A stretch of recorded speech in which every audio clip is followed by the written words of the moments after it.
Hi, this is Pastor Ken. I'd like to share with you an illustration. It comes from this book called Christ the Healer by F.F. Bosworth.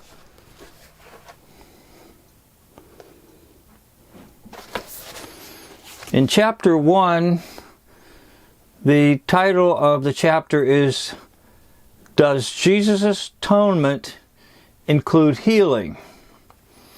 Now, I mention that because this book has a lot of different editions that are out there, and this was published in the year 2000. So it's found on page 17 in that opening chapter. So I will read it to you.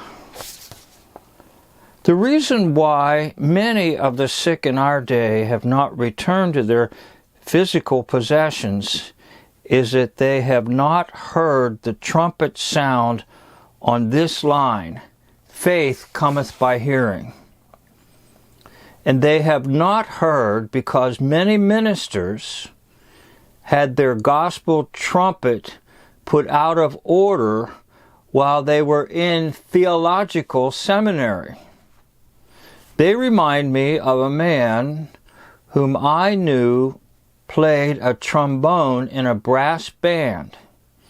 At the beginning of rehearsal, the boys put a small spike into the mouthpiece of his horn so that when he blew his breath, it went against the head of the spike, making it impossible for him to produce much sound out of the horn. But he went through the whole rehearsal without discovering what was wrong.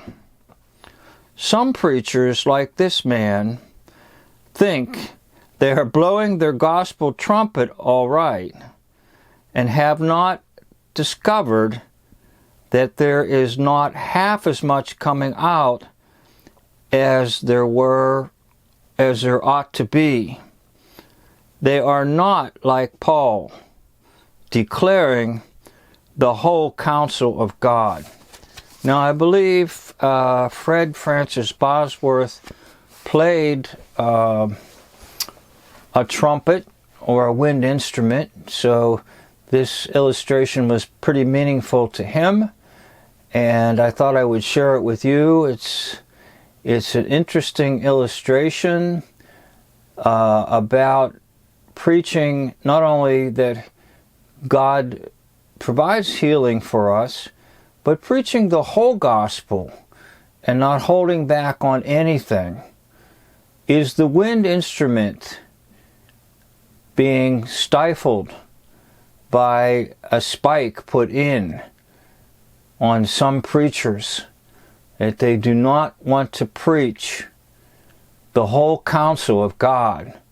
And so they're like this man that was playing in the band.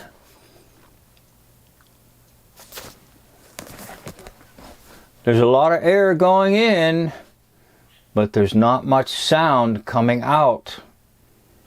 Thank you for listening to this illustration.